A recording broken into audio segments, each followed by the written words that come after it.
2025 has been an absolutely wild year of cruising for me. Brand new ships, bucket list destinations, old classics, group cruises, and even a cruise that I kind of sort of regretted. Today, I'm counting down to my top 5 Royal Caribbean cruises of the entire year, and yes, I'll reveal my least favorite sailing of 2025 at the end. It even surprised me. So sit back, relax, smash the like button. Let's dive in. Up next. If you're new here, I'm Matt from RoyalCaribbeanBlog.com, and I cruise way more than is probably healthy. I sailed a lot in 2025, and narrowing this list down to just 5 wasn't easy. But these cruises stood out, either because of where they went, who I sailed with, or how they changed something about my cruise life. Starting off at number 5 is a cruise most people wouldn't expect to be on my list, but it was Enchantment of the Seas. Yes, she's old. Yes, she's small. Yes, you can feel her age in the carpet, the metal fixtures, and in the fact she looks like she's been through multiple shipyard midlife crises, and she's been around longer than the Bills have been in the Super Bowl. That tells you a lot right there. But this cruise changed me because this sailing is the one on a personal level that I really enjoyed because it kickstarted my gym habit. For the first time in a long time, I committed to really going to the gym. I mean, Enchantment of the Seas is a small old ship. There's not a whole lot going on.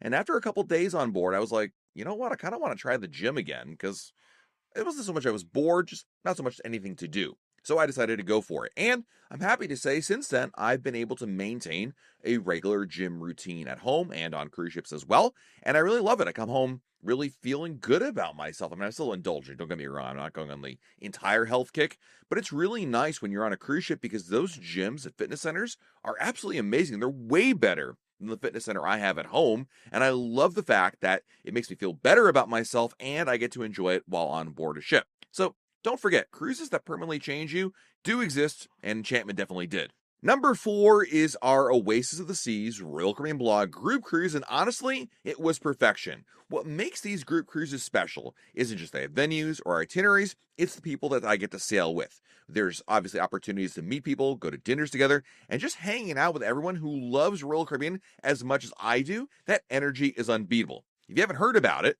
we do 2 group cruises a year in which I invite all of you who are watching these YouTube videos to join me for a cruise together. And on Oasis of the Seas, which is such a classic cruise ship and still a powerhouse by all means. I mean, you have Central Park at night, which of course, Chef's Kiss, Aqua Theater shows, still jaw-dropping, and of course, Cats in the main theater, which you either absolutely love or absolutely hate. Send your hate mail to Craig Hart, not to me. But most of all, this cruise reminded me why I love doing all of this. Community matters, experiences matter, and cruises shared with others are always better. This is why I always recommend, I mean, if you're not talking about my group cruises, like the only thing that makes cruising better is to cruise with friends and family. It's one of my favorite mantras when I'm looking to book a cruise is, okay, this particular sailing is cool, but if I can do the sailing, can I maybe invite friends or family to join us for it because it will make it that much better. Taking the number 3 spot, my first ever Silver Sea cruise, which was Silver Dawn, to Norway and the Norwegian fjords. This cruise was honestly unlike anything I've ever done. The service blew my mind. The views were like a fantasy, and Norway absolutely magical. I wasn't just cruising, I was floating through nature documentaries every day, and the food was ridiculous. The service you got on board, I was really blown away by my first Silver Sea cruise. I certainly knew it was going to be different than Royal Caribbean. I had sailed on celebrity cruises, but Silver Sea, being a luxury line, is truly different. And it kind of felt for the first time in a long time like I actually was in a completely different experience. You know, I went on Celebrity as an example, and I've been on Norwegian and Disney cruises even well before that.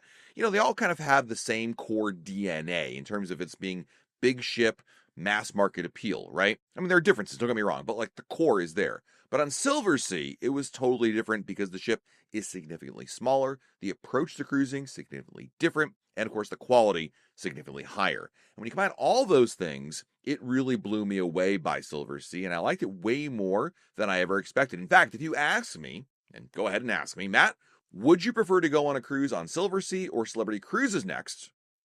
Go ahead, I'm waiting. Oh, thanks for the question. So the answer is Silver Sea. I mean, Celebrity is really great, and I love Celebrity, but it's so similar to Royal Caribbean that it's just that, similar. But Silver Sea, completely different, so it's kind of stands out on its own. This cruise also opened the door to luxury cruising for me, and I get it now, and I'm already planning my next one. More on that in the future. Number 2 had massive hype behind it. It was the inaugural sailing of Star of the Seas. There's something magical about being on a brand new ship. There's the new ship smell, seeing Venice for the first time, feeling the crowds buzzing around, something totally new. Star of the Seas took everything Icon did well, and then switched it up just one more notch up higher. The shows were amazing, the tech improvements were obvious, and the onboard energy was unreal. I went on Star of the Seas a couple different times. I went on our inaugural sailing, which of course was back in the summer, and then I went again with my family over Thanksgiving.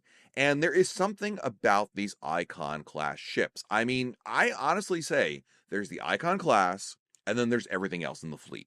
I mean, they have truly stood out, so much so with all the innovations, changes, and improvements that Royal Caribbean has made with them, that I just think they're so much better in a lot of cases compared to the rest of the fleet. I mean, I won't hesitate to go on another ship that's not an Icon class ship, clearly. But I will also say that given the choice, and if anyone's ever asking me what ship they should sail on next or for the first time, I will always recommend a ship like Star of the Seas or Icon, whether it's dueling pianos, whether it's the Aquadome Marketplace, the very uncrowded pool deck, incredible water park on board, the shows. I mean, there's just so much happening, and they make it seamless with the destination elevators, the 2-story Royal Promenade that loops around. I mean, I just think everything is a home run. The worst thing I can say about Star of the Seas, I guess, is that like the pass through to the ice skating show goes through Playmakers, which is kind of cumbersome, but like that's it. It's really a fantastic ship.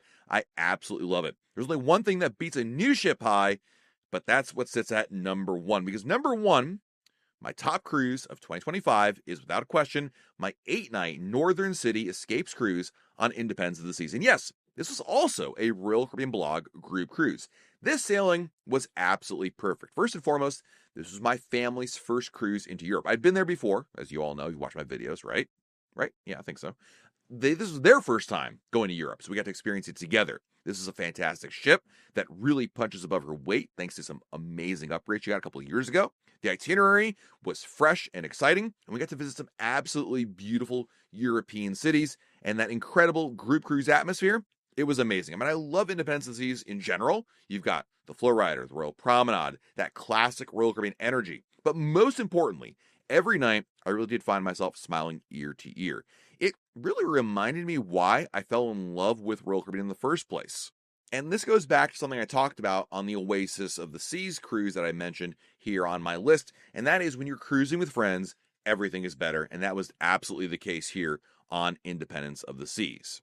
All right, but now let's talk about my least favorite cruise of the year. And look, Freedom of the Seas is a great ship. I love the Freedom class, but this particular sailing, I mean, it was just not up to what I expected. And so if I had to pick a disappointing one, the last one on my list, I would pick my 5-night cruise on Freedom of the Seas. Now, what happened here is we were rerouted twice. We skipped Perfect Day Coco Cay. We skipped Cozumel as well. We spent 2 days instead in the Dominican Republic. Now, I don't have a problem with the DR. I like going there.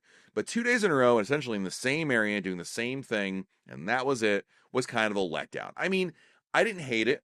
I didn't come back crying. Please don't cry for me, Argentina, or anything like that. I did enjoy my cruise. But of all the cruises I took in 2025, this one was probably my least favorite one. Not only that, I was sailing solo, and this was during like the beginning of the holiday rush in November, and honestly, I just missed my family. So nothing against Freedom, but the combination of the changed itinerary, holiday things happening both on board the ship and at home, and a little bit of homesickness made this my lowest cruise of the year. Not every cruise is going to be amazingly crazy, and that's okay too. So there you have it, my top 5 cruises of 2025, and one that just didn't land for me. Every sailing teaches you something new, what you love, where you want to sail next, and what matters the most at sea. And if 2025 was this good, 2026 might be unbelievable. But let me know below in the comments, what was your favorite cruise of this year, and what ship are you sailing on next? While you're down below our video, hit the like button, subscribe to our channel, and turn on notifications. That way YouTube lets you know we have a brand new video to share. This has been Matt from RoyalCaribbeanBlog.com, and we'll talk again real soon.